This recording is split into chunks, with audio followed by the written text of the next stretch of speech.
41 жылғы келіншек. Авторы Шерхан Мұртаза. Сен мені танымай қалдың ба? Неге үндемейсің, Мақсұт? Ол тіл қатпады, босағада тұрды да қойды. Бір-бірімізді көрмегелі 30 жылға жоқ болды, Мақсұт. Сен соғысқа кеткенде мен 28-де едім ғой. Ол үндемеді. Қартайды, Мақсұт. Ал сен дәл осыдан 30 жыл бұрынғы қалпында қалыпсың. Ол үндемеді. Танымадың ба, Мақсұт?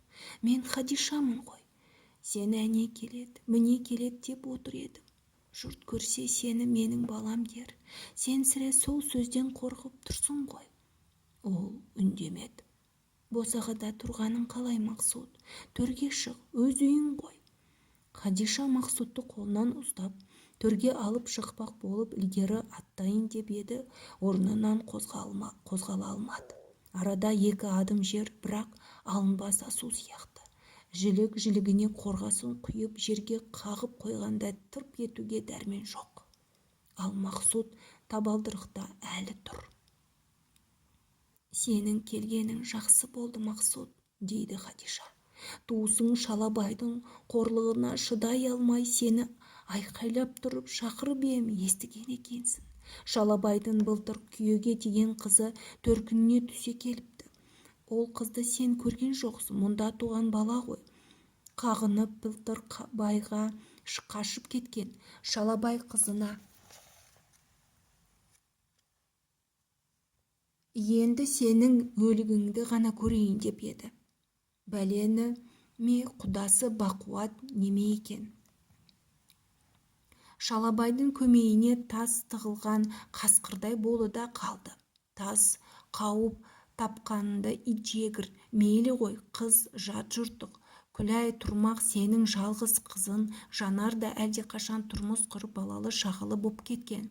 Қолыма көшіп кел, жалғыздан жалғыз қайтып отырасың деп мың айтып жалынды, бармадым.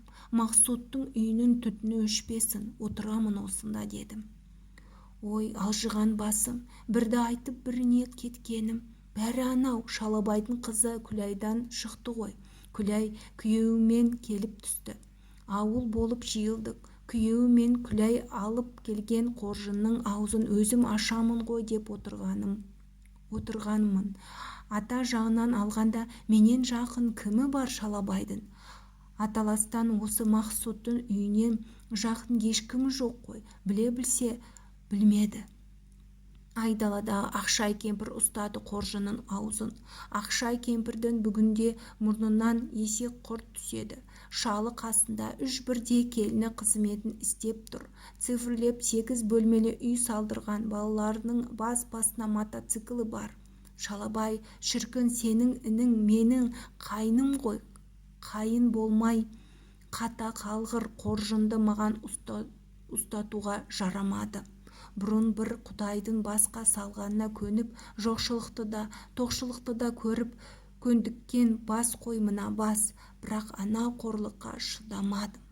Әй, шырақ дедім Шалабайға, әруақ атып кетпесін дедім. Егер Мақсұт болса мен кіммін? Хадиша болар едім. Алдымнан көлденең жүрмес едің, сен шірік дедім.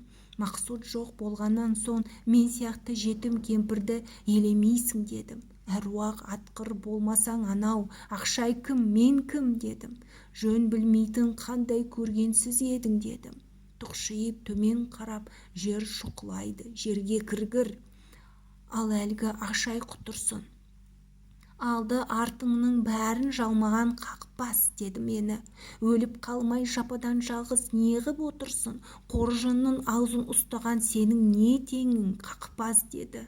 Әй Ақшай деді менде. Қаным қарайып кетті. Алды артымды жалмап жалмауыз болайын деп құдайдан